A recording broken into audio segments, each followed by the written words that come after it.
Y'all hear my son rushing me up. Come on now, Cooper.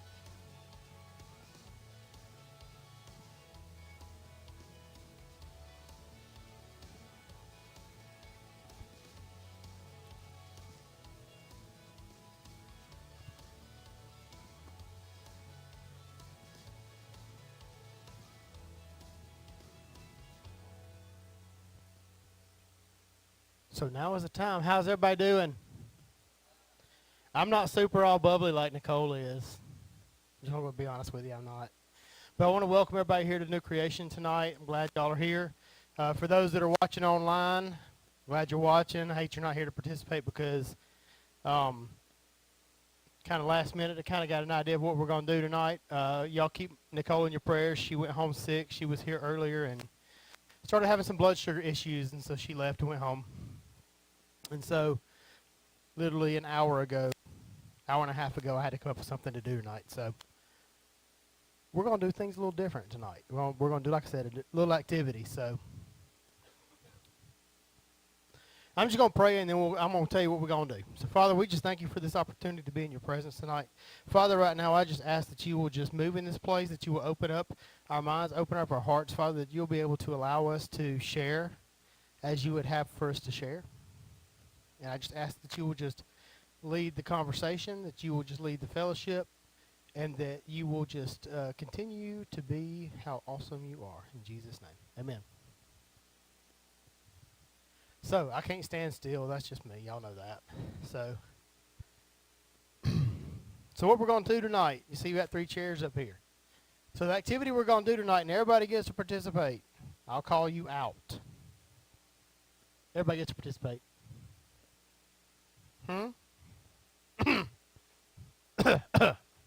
So, what we're going to do tonight is 3 chairs in 3 minutes.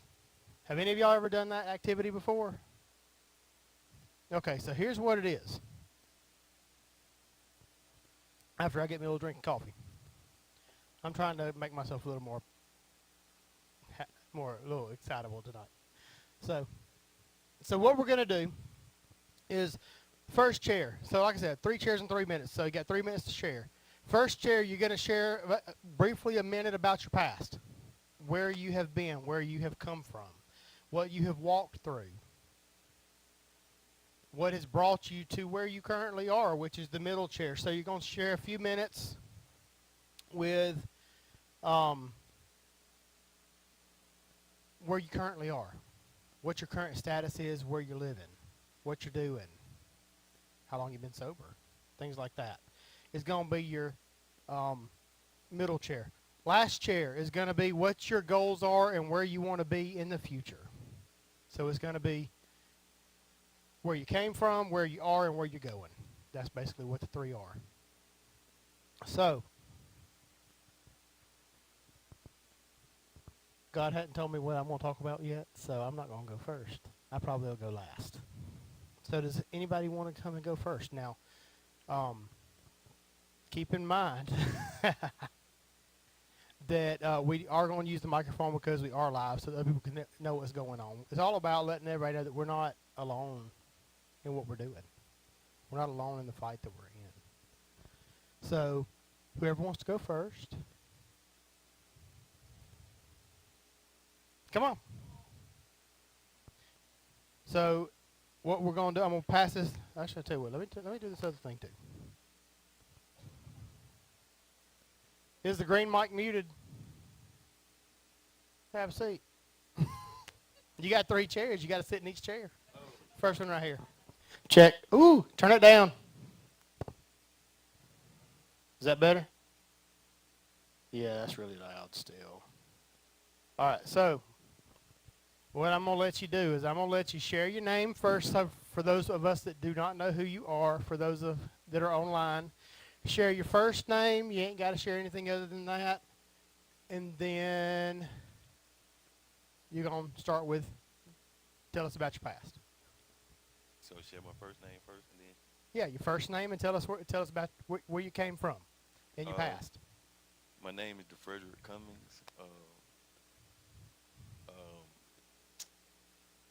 I grew up being called Fred, Little Fred. I came from Pike County. Alabama. Um, I'm at the Phoenix house now, and the reason I'm at the Phoenix house, I just did 18 months in the county. Uh, I got accused of stealing the truck. Uh, and I'm at the Phoenix house. I chose to come to the Phoenix house because of the process of the investigation. They got a new law. You have the investigation can go up to 5 years, and who want to stay in county jail for 5 years? A brand new county jail. And I chose to come to the Phoenix house, just to get my life back on track and try to start over and you know um, do things different. Um, I feel like it would have been a great start. I was out there doing drugs and just partying all the time, throwing money away or whatever. But I just wanted to, start over because of all the stuff that was going on, and then me still end up getting in trouble regardless of what I was doing. I still end up getting in trouble. So I said, shoot, why not just go to the county, sit down, give me some time to myself, rethink things, and start over. So I did 18 months. I chose to I chose to um, come to. Well, I went to First Step first in Andalusia, and I did the 30 days in Andalusia, and I wanted to go to the shoulders because I had some experience in underwater MIGing, and I worked on the dock before, so I was gonna go back down there and try to rekindle with that. But they said that my care level of care it wouldn't allow me to go down there, so they sent me to the Phoenix house because they supported my level of care. So came up here, didn't know where I was coming to, but then when I got here, I was like, oh, well, it's not a surprise, but I'm I'm still trying to get adjusted. Um, it's too much. It's so much like being back in Troy, to where I I got to get adjusted to it. It's not a problem. That's why I came here tonight. I'm not too much a churchy person, but if I got to go, I got to go. We ain't churchy people. I did not say it was churchy, but yeah. What's that? So you told us where you come from, kind of your backstory, kind of where you currently are. So last thing is, what is your goals? Where are you going? Uh, What is your plans for the future? well, my plans for the future are, mm, I guess, to stay positive, um, no matter what. Um, keep thinking unforgiveness or forgiveness, and just keep moving forward. Very good. Appreciate it, DeFrederick. Thank you for stepping up, being the first one, starting the line here. Who's next?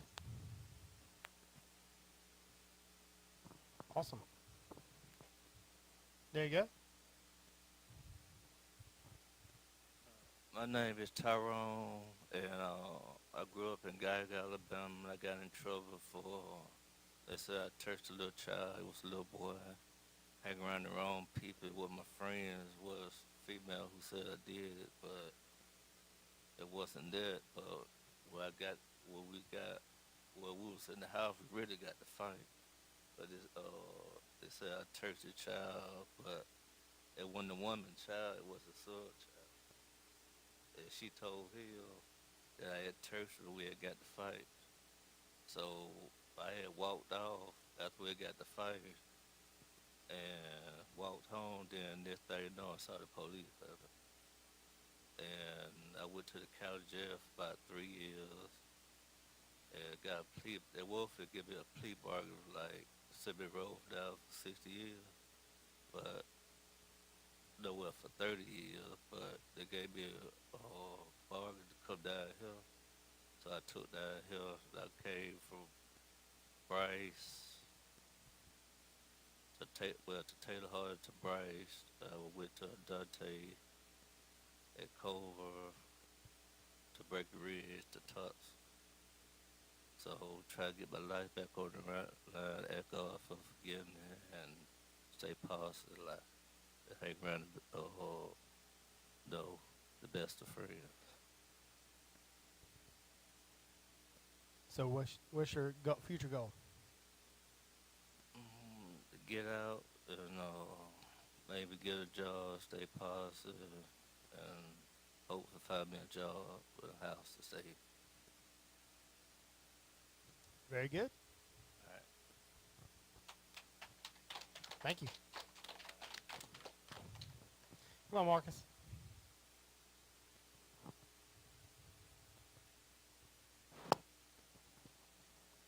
My name Marcus Robinson. My name Marcus DeAndre Robinson.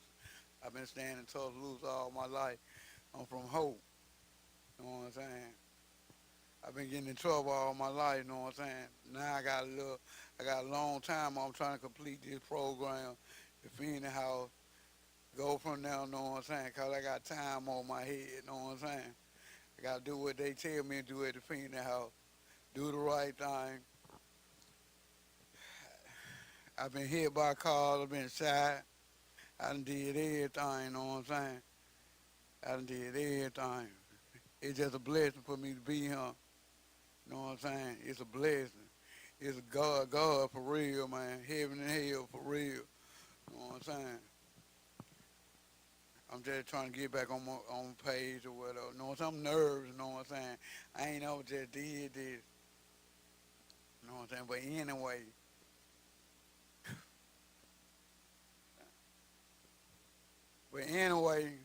you know what I'm saying? I've been to prison. I've been to prison about 8 or 9 times or whatever, right? I'm trying to get myself straight back with the Lord. I growed up in the church, but you know what I'm saying? I wanted to do what everybody else doing on the street, what the big boys used to do. So, you know, I had started gang banging, just doing the most or whatever, right? I've been hit by a car, shot like along my arm, right, huh? You know what I'm saying? I'm just basically just trying to get back on track. My goal is keep God on, get God in my life, do the right thing, and you know what I'm saying? I used to be on ice too, you know what I'm saying? They would have me doing stuff I ain't got no business doing. Yeah, most definitely doing ice. But that's all I got to say. And I done. Appreciate it, Marcus.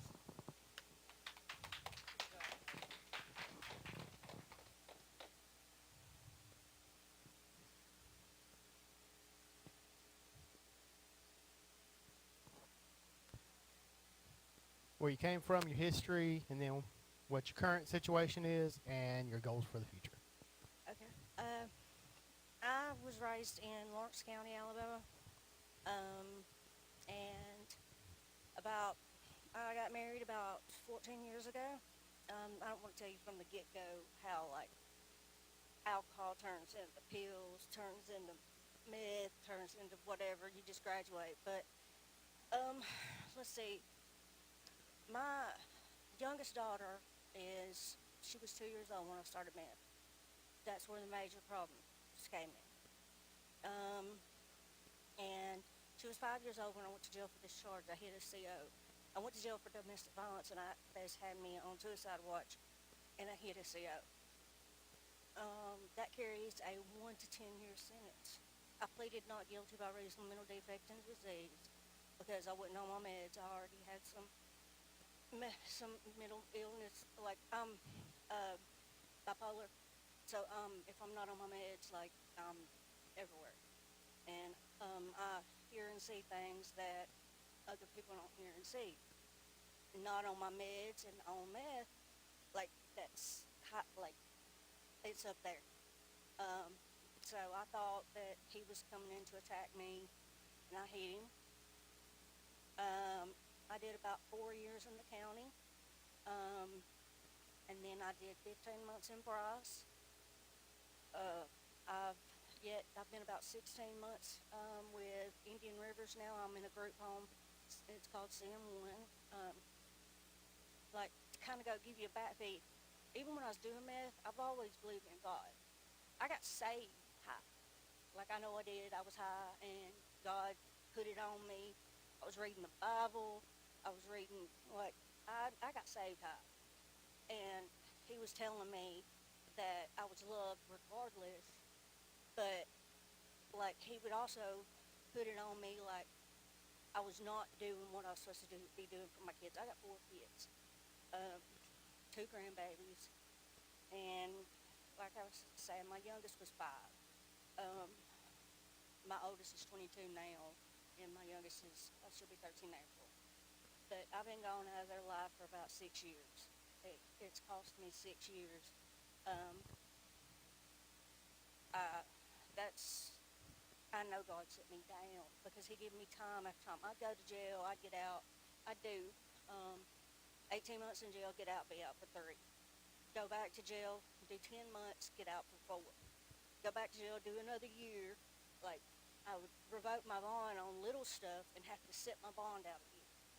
And um, but when He set me down this last time I've been locked up, 1, 2, almost going on 4 years now, straight.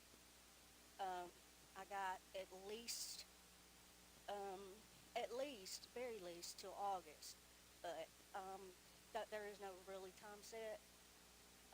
I'm hoping and praying maybe not by this coming summer, but the following summer I'll be home in my own place where my kids can come see me.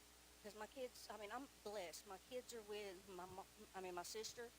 She got custody of my kids, but like I've missed so much of their lives. But since I've been with CM1 in Indian River, it's like they get to come see me. Um, Devin's made a huge impact on me. Like yeah, I know we're both gonna cry, aren't we? But she's made a huge impact on me. Even if she don't work with us anymore, she still does. But like I'm God set me down, and He said, "Okay, Kim, if I can't let you do it the easy way, you won't sit there." And it wasn't easy. Doing 18 months wasn't easy. But I got back out there doing drugs. So obviously, He said, "You need more time," and here I am. I'm saved. It's been years since I've had a craving. Like I've been sober 4 years. I hadn't shot up in 5. Like that's what I was doing. That's blunt, but that's what I was doing. Um, like people who think that people who think that they can't make it out of that hole and they can't get up another day without finding that fix or finding a reason just to block the pain. The reason to block the pain is God woke you up. He woke you up that morning. Like you can find a reason. There's a million reasons that God has given you to know that He is real, and you have a purpose. So what's your goal? Oh, my goal. Hopefully, when I am out of this program and the Department of Mental Health and Indian Rivers finds me capable to go back into society, I want my own little apartment because, like, my sister's got custody of my kids. I'm not going to try to take custody of my kids back from my sister. That would be too traumatic for me, and half of them's grown. But so that they can come stay with me and just be happy, like without restraints from all the struggles that I've put on myself throughout the years. That's my goal. Very good. Thank you so much.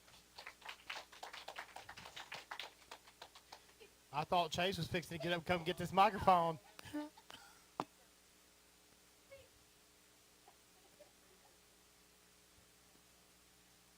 Who's next?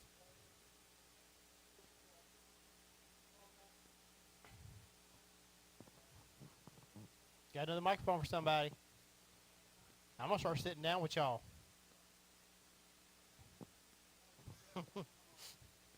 Yeah, like Dr. Phil, Pastor Wes. There you go, Josh. Thank you. My name is Joshua. I'm currently at the Phoenix house. I get nervous and talking in front of people, so just bear with me. Um, I was born in Tennessee. I was raised in Savannah, Georgia. I've been in Birmingham for about 3 years, and I moved to Tuscaloosa about a year ago. Um, I was raised Christian. Um, Went to a Southern Baptist church in Hinesville, Georgia, and it was really just my parents' faith, though, that I was noticing. I didn't have faith of my own until I became a Christian. I was 17 years old. I was reading the Bible, and the Spirit of God just came on me, and I realized God's love for me and His grace and His mercy and the sacrifice that Jesus made in order to connect me with God. And so I gave my life to Jesus when I was 17. Uh, so I've been a Christian I'm 26 now, so uh, thank you. 9 years, yeah. And it has been a rocky road, I will tell you. So after I became a Christian, I was going hard for the Lord I'd say going hard. I read the Bible every day. I went to church every day. I prayed every day. I started trying to help people in their walk with Christ, and I let pride seep into my heart and my mind. And I got married around the same time that I started struggling with pride. Um, Marriage humbles you in a way that only marriage can humble you, and also having kids, it humbles you. But after I got married December 31st, 2019. So I've been married about 6 years. I have a great wife, by the way. Her name is Emily, and I have 3 kids now: Aiden, Henry, and Morgan. 4, 2, and 10 months. Uh, that being said, after I got married in 2019, I started to chase money. Um, there was something that hurt me from somebody I loved and I cared about. They said something that hurt me. They said that I can't provide for my family, um, and wasn't in a constructive way either. So I started to pursue money. I slowly stopped getting in the Word. I slowly stopped praying. I started overtaking my Adderall and Vyvanse medication heavily. I overtook it heavily, and I was addicted to it for years and years and years. Um, yeah, and it was just straight terrible. I ran from God. I chased money, and when I say I chased money, I got into the car business. I was making great money in the car business, selling cars. I was really good at. I'm really good at sales because I was kind of brainwashed into being good at sales. Um, and it led to emptiness, and it led to further addiction. I got addicted to opiates. I got addicted to benzos. I got addicted to cocaine. I got addicted to Adderall and Vyvanse meth. Um, and slowly, my relationship with God, it was nothing. I felt my heart being hardened. I felt so distant from God, like He wasn't there, and I numbed it by using. I numbed it by retreating away from my marriage, for my kids, and being gone all the time. And like I said, chasing money. Money is the root of all types of evil. So Let me correct that. The love of money. there we go. Well, I loved money. I loved money because it gave me a sense of power, a sense of provision that I felt insecure about being able to do to begin with. And yeah, I lost everything because of it, because of my addiction. I'm currently at the Phoenix house. Uh, at the height of my addiction, I got into shoplifting and stealing to fund my addiction, um, because what I was making wasn't enough money anymore. I was inconsistent at going to work, and I got caught up in the legal system, which was detrimental to my career as a car salesman. Um, it was detrimental to my marriage, especially. I hurt my wife tremendously. Um, I felt her. I felt her as a husband, but she is good. She stuck with me. She's prayed for me. She built her own relationship with God and leaned on Him during this time. I was for sure that she was going to leave me during this last time I was in jail. I know I'm going over time, so I'm sorry. Let me try to wrap up.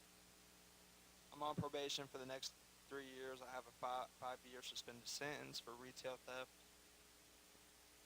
I am 126 days clean and sober, which is like the longest stretch I've had in years and years and years and years and years. I'm no longer medicated on my Adderall and my Vyvanse. I don't take any medication, which I thought that I would never be able to do. The Lord is showing me that He is sufficient, that He is good. Graduated Phoenix House January 5th, and I'm going to a sober living in Fayette. It's called Restoration Springs. It's with the Will Bright Foundation. Judge Drake is let me go there, and that I also have the opportunity to go to Heating and Air School, HVAC school. It's a 12-week course at Belleville State, and I'm going to get my license, my HVAC license, and just work an honest job. Let the Lord provide for me and my family that way. And if there's one thing I could say that has kept me through and kept me from giving up, is that the Lord, He met me in the county jail when I was in there. I had nothing. I had no pride left. I felt like nothing, and He met me through His Word, and He met me in prayer. And so, ever since I went to jail, I call it time in the secret place, which is just me and God, no one else around. And He keeps me from temptation, and He keeps me from stumbling into sin. He's my rock and my fortress, my strong tower who I can depend on. And I love Him. And yeah, appreciate y'all letting me share. Thanks, Josh.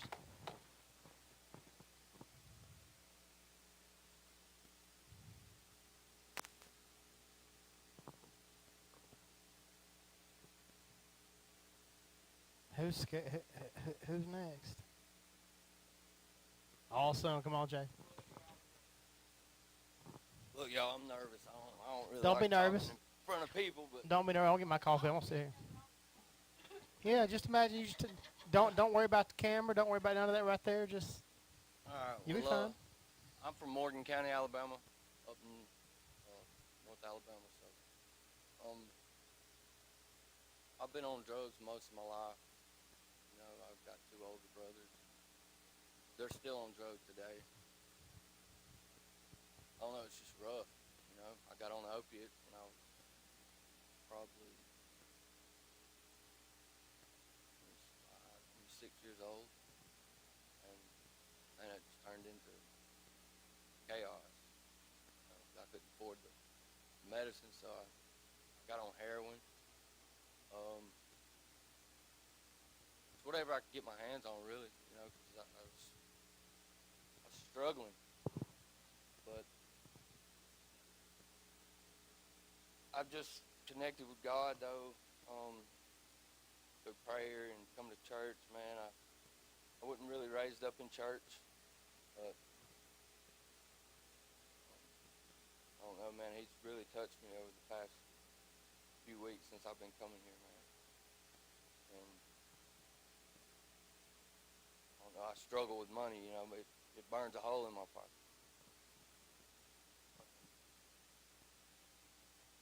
I've got a good trade, you know. I've been welding for a long time, I had a house, 2 cars, lost everything, family,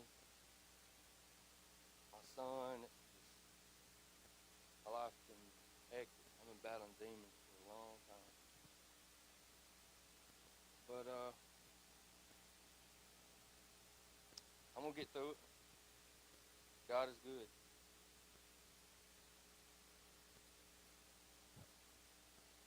So what's your current goals? Yeah, where you going? What's your plans? I'm at the Phoenix house right now. I've been there. I've been sober for going on 90 days, so it's going pretty good. And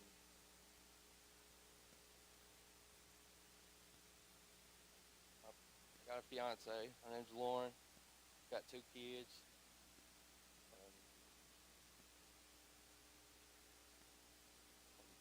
Man, I got to get my kids back. That's my goal. Get my kids back. Just live for the Lord instead of the flesh. You know what I mean? Yep. But it'll come.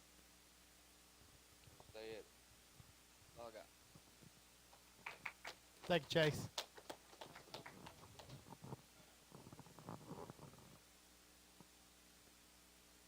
You did fine, Chase. For somebody that's nervous, you sure didn't. You did fine. It'll be all right. It can't be as bad as it was when I was giving that speech First on and junk foremost, fishing. my name is Mario Jackson. I want to give all praises to the Maker. And speaking of what the pastor spoke of, past, present, and future, my past was filled with multiple drugs, selling. Didn't think that I would find myself doing what it was that I was selling.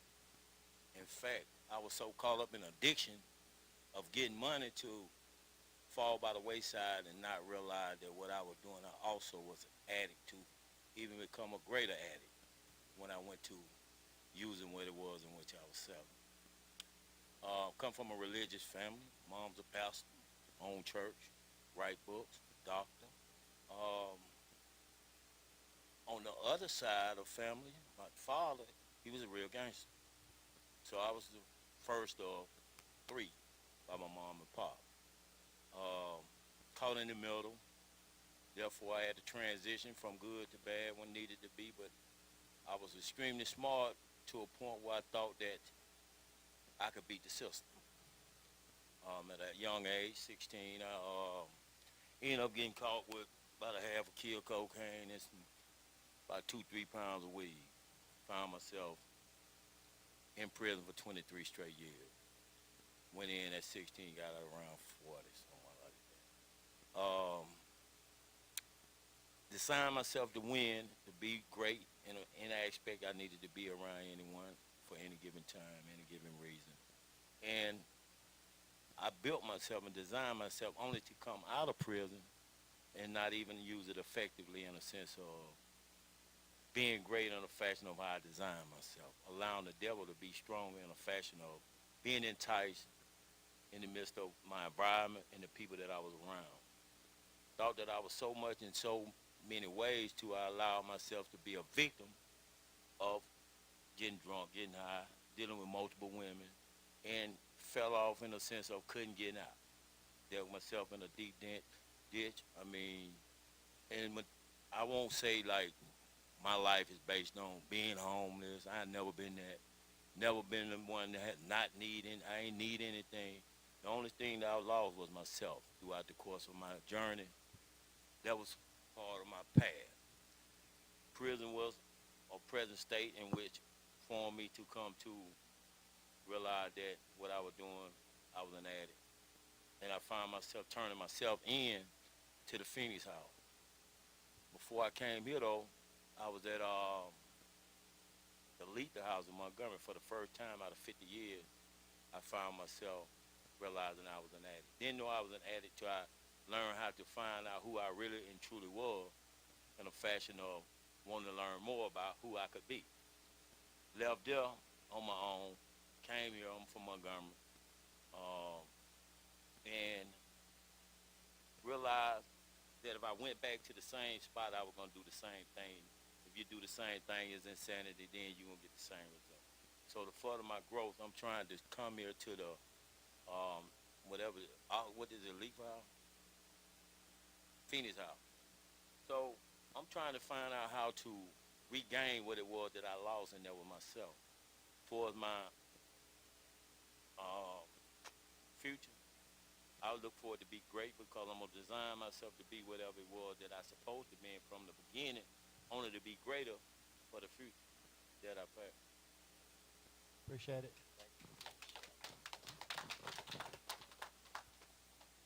Paul Chase is getting to come back up here again. Come on, you can share it. I did lose. I was on Suboxone for about 10 years, and I'm finally off of that. I ain't, you know what I mean? Awesome. So, that stuff's horrible. Like, it wasn't enough for me, you know? I'm gonna go ahead and say Chase gonna get used to this microphone. Huh? Yeah. Maybe. Maybe not. Come on now. Yeah, what you scared of? What you scared of?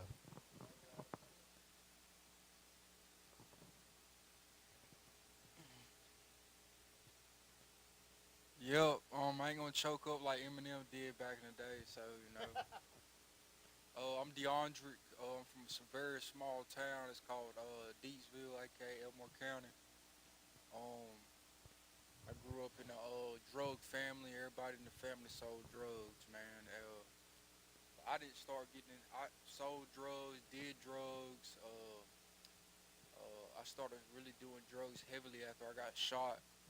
I basically gave up, man. I was shot like 11 times, getting ready to go into the military and stuff. And yep, that's when I started using drugs real heavy, man.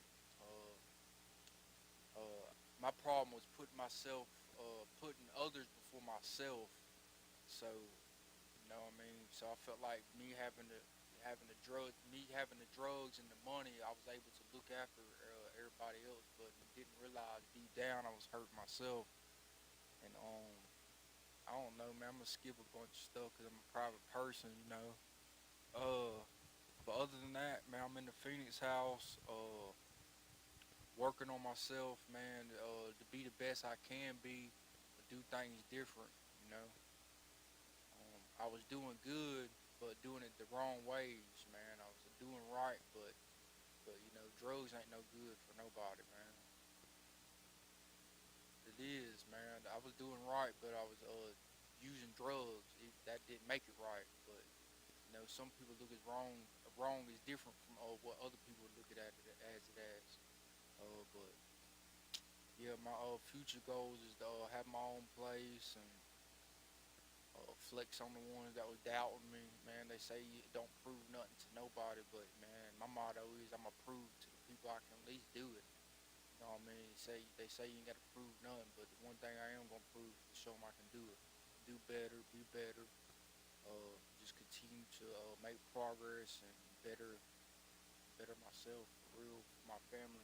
I really wouldn't be here, man. They say do it for yourself, man. Me entirely, I don't believe that, man.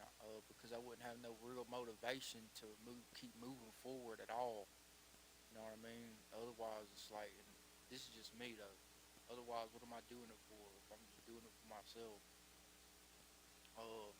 So yeah, I'm doing it for my moms and my family, the ones that don't want to see me all messed up and down, you know, bad. Yeah, I'm in it to win it, man. I'm DeAndre from Elmore County. You know, small town, Deepsville, Hopeful. Yep, family sold drugs, drug family, man. But yeah, I'm getting out of it. I'm out of it. I ain't going back to it. But yeah. Oh wait. Yeah. What was you gonna say? Oh, future goals. How many? You said the chairs though, man. We've kind of gone kind of off original plan, but it's working. This is how it's been with everybody. That's why I sat down. Yeah, that's what I noticed. Because we wasn't was bouncing like, chairs like we were supposed to. But it's all good. What's your future goals? Shoot, progress. Maybe one day settle down, get married, man. Might have a kid or two. Who knows, man? Really, whatever life brings me. I'm a loner, man. I like to be by myself, man. I don't know why. It's just And you want kids. that's what. Let me get to that. Let me get to that. So shoot, isolating yourself will actually lead to drug use too. So that's why I say maybe one day, man, something will lock me down, like in the future, have kids or a wife. You know, Wife and then kids. yeah, wife and then kids. Yeah, that does make more sense. Yeah, I'm backwards. I'm butt backwards sometimes. You know. Um, but yeah, this last go around being in jail is what broke me, man. I was like in there for a month, but it felt like I was in there for like 3 or 4 years. I don't know what it was, but they say sometimes in order for a person to reach their full potential, they gotta be broken first, somehow, one way or another. And it don't matter how old you are, man, it ain't never too late to turn around. They say, man, it ain't the journey, it's the destination. And no matter how far you traveled in the wrong direction, there's always a time to turn around. Thank you. Good job.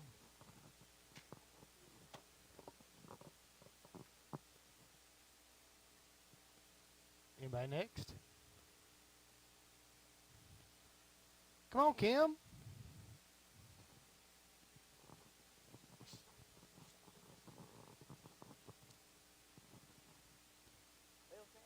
Will, what you gonna talk about? You ain't done nothing wrong in your life. At least you ain't thought. I mean,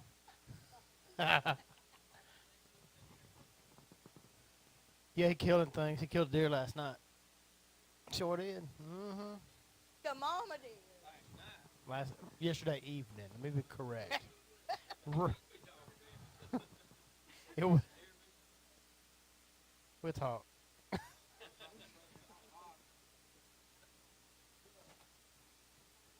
How many of y'all like to eat at Kingdom Purpose?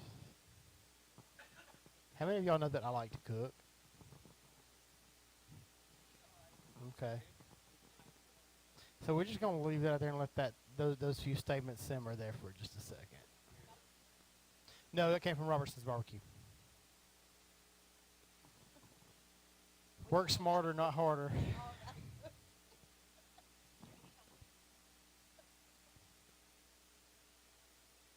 Those cake pops are awesome. If you want to, you don't have to. Kim, you talking? Well, get the microphone out. I'm Kim. I struggle with addiction most of my life. I have 5 children. They are, and one grandchild. They're 21, 17, 15, 10, and 11. My grandchild's 2 months old. The December of last year, I had the HR called on me. And I knew it was coming, like I knew it was coming. But I got, like somebody else said, on the meth will take you down through there. It'll take you down through there. Anyway, DHR was called. They came out to the house. Everything was fine. I can't believe somebody would make these kind of accusations about you. Then I had to take the drug test. Anyway, they took the kids. But, let's see. I went to a 28-day rehab. Just inpatient rehab. And just because when I went, my mindset was, I'm doing this to get my kids back. I'm doing this for my kids. It was never about me because I didn't want to get clean. I didn't. I didn't want to get clean. But shortly after I got there, I changed my perspective, changed my mindset, and I knew I had to do it for me, and I had to love myself before I could love anyone else properly. So I started working on my self-worth, my self-esteem, and all that. So, let's see, back forward. I went home after treatment. From my 28-day program, I went home. And I'm from here. But I had to rid myself of all the people, places, and things that I was doing. So I came here. Now this is my second home. My second family. sometimes my first family. I'm telling you, Kim gets mad when we cancel something. So anyway, it's a good support system and changing your people, places, things. I mean, completely. And shifting your mindset so you don't have to have the drugs. Because my mindset was I had to have them to survive.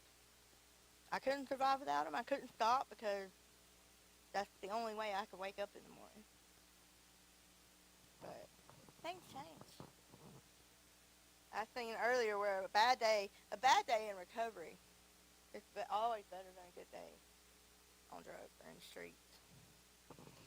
But God is restoring my relationships with my children.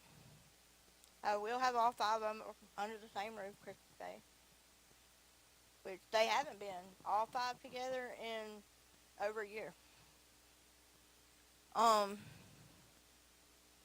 But I was struggling with 2 of my kids still not talking to me. But they're coming around. They're coming around. And I just want to strengthen my relationship with God, my relationship with my children. That's really all I'm concerned about, and staying sober. I have a job. I've been working for 8 months at the same job. But I plan on going back to my house, getting utilities back on, and going back home and getting my kids back. They want to come home. My 15-year-old told me that he didn't need or want anything for Christmas. He just wanted to come home. So that's hard. That's hard because I can't do that right now, but I will do it. Because I know it's going to happen. That's it. Okay. She got them all. Yes, she did. Hey, Kim.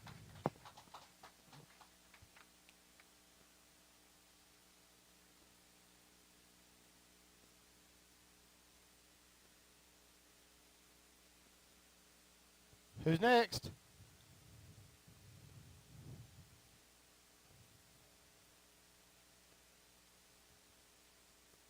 Come on, Daryl.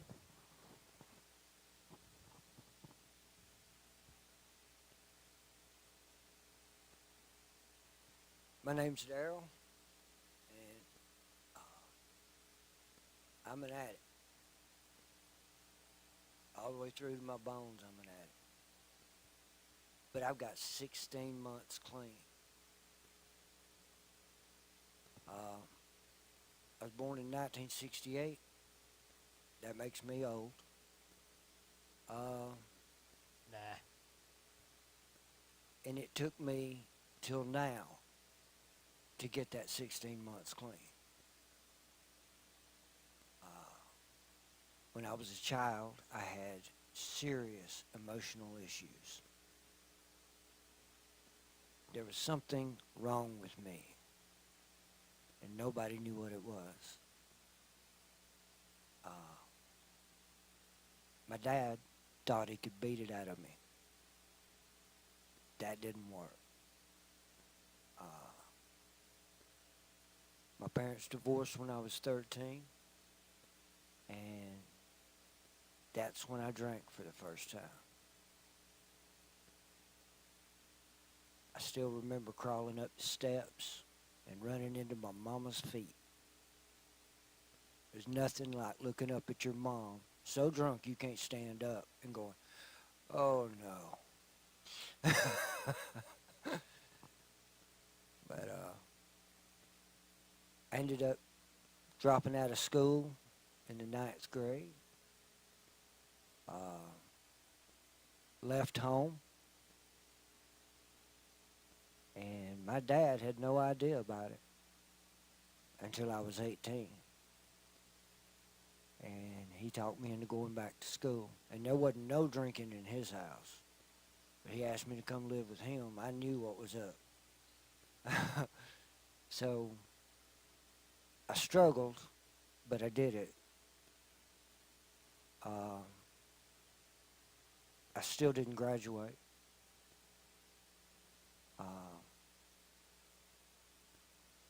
I ended up getting my GED later. But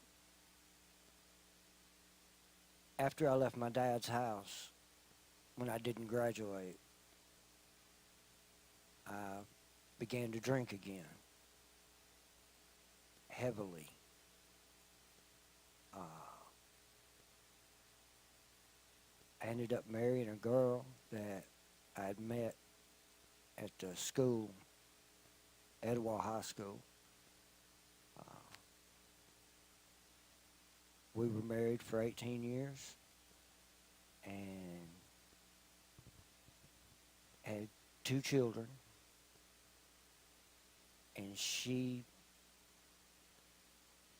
did the best she could. Shortly into the beginning of our marriage, I tried methamphetamine. Most people can do a drug and walk away. It takes a few times doing a drug to get addicted. Apparently, I'm not built that way, because the first time I did it, I was hooked. And I didn't take any time to get to being ruthless about getting that drug. But I would try, and I would do good for a little while. And then it all fall apart. And I did this over and over and over. And she put up with it for 18 years. When she left me, my attitude was, how dare she? She turned her back on me. It took a little time for me to realize that she left out of self-preservation. She left me because of me. She did the best she could. Nobody can blame her. She's not at fault. I claim this one. Well, but when she left me, I went deeper into drugs than I had ever been. And I almost killed myself. But my brother had me go to Birmingham. And I went to a couple of rehabs in Birmingham. And again, I did good for a little while. Not long, though. And I would lose everything. I'd build it up, have a good life for a second, and then I'd lose it. I did this over and over and over. It is so redundant, it makes me sick. But jump ahead a good many years, and here I am, I'm living in a tent out behind some people's house that just had pity on me because I was too ashamed to call my family and tell them that I had hit rock bottom, that I had nothing left except a tent, and not much of one at that. One afternoon, I was stacking wood, and I look up, and there's 2 gentlemen standing there in full tactical gear. My brain did not compute, hey, this is the Narcotics Task Unit. I said, can I help you, gentlemen? They said, is your name Darrell Lane? I said, yeah. He said, you're going to need to come with us. I looked back at that tent, and I looked at them. I'm like, all right, let's go. Because no matter where they were taking me, it had to be better than where I was. Well, turns out that I bought drugs from an informant. And then I went down the road and sold drugs to an informant. So they got me on both ends, not once, but twice. So now I'm sitting in Etowah County Jail with 2 distribution charges And I was happy about it because I wasn't in that tent. When they arrested me, I weighed less than 120 pounds. I weighed about 105 to be exact. And if you look at me, I'm not a big guy anyway, and I weigh almost 170 pounds right now. Can you imagine me at that 105 pounds?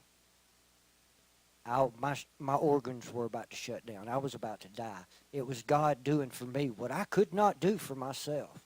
I couldn't stop. I was going to die in it. And God sent help in the form of a task unit. Because it took a task unit to save me. So I'm sitting in jail, in my jail cell. And there's drugs all the way around me. There's more drugs in jail than there are on the street. So I'm sitting there, and everybody in my jail cell is getting high, but I'm not. I'm sitting there staring at these crazy people fiending on these drugs. And the guy who's selling the drugs comes in and goes, "Why ain't you getting high?" I said, "I'm through." He said, "Are you mad?" I said, "Yeah, I'm mad. I'm furious, but not at y'all. This is me. I'm mad at me right now." Well, this big old fella turned around and said, "Everybody, get out of this cell." And he run everybody out. And he said, "Hey, I'll give you some just for you." And I said, "You don't get it. You don't understand. I'm done. I don't want this anymore." He said, all right. And he left my cell. And then I was in there by myself. And I hit my knees. And I started begging God. Not to get me out of jail, but to stop me. Stop me from doing any more drugs, from me ever getting high again. Stop me. I'd had enough. I told him, I said, "God, I cannot do this on my own. And I know I can't. I mean, look around me. It's everywhere. I don't have a chance. Help. Please help."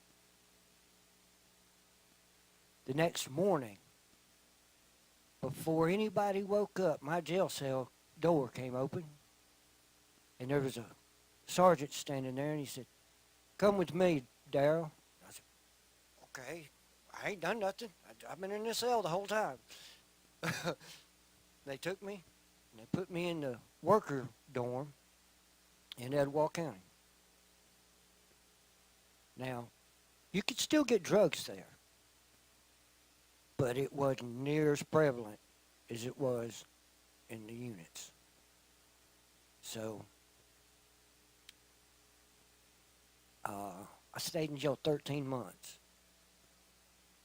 While I was in there, some people came every Thursday night to that dorm. They didn't go to the jail cells. They came to that dorm. It was Celebrate Recovery. And I was there like clockwork. Every time they came in, I was sitting right in front of them. And I fell in love with Celebrate Recovery. Man, there were people just like me, and they were doing good. I wanted to hear everything they had to say about it. So, I finally went to court, and they sentenced me to 15 years, suspended, on the grounds that I went to a rehab. And I got to be on CRO. And God knows how many years I'm going to have to do that. But it's better than prison, I'm sure. So now, bringing us up to date, I'm at the fellowship. I'm at the Phoenix house. I've got 16 months clean, and I finally got to see my kids and grandkids after 8 years. That was spectacular. God is restoring everything that I lost through my addiction. Slowly but surely. I have a list that I took out of a folder tonight, as a matter of fact. And it was what I wanted back in my life. And it's like 20 things. 5 of them have already been restored. It's happening. My future plans, I found me a church home. That was one of my big things. I wanted to find a church and get plugged in. I've got it. I want an apartment and my independence so my kids can come see me and my grandkids can come see me. And I want to live without drugs. And I want to serve God. Whatever he's got in store for me, that's what I want. I don't want my will anymore. I want God's will. Because it looks a lot better than mine. And that's what I've got. Thank you, Daryl. Well, y'all get to hear my story tonight. It's already 8:02. But it's all good. We didn't get to hear Chris tonight either. I can't still talk. We gotta. No. So what Chris? So here's what Chris got it. Well, Chris since he didn't share tonight, Chris got to know he gonna have to share on he gonna have to have a whole night.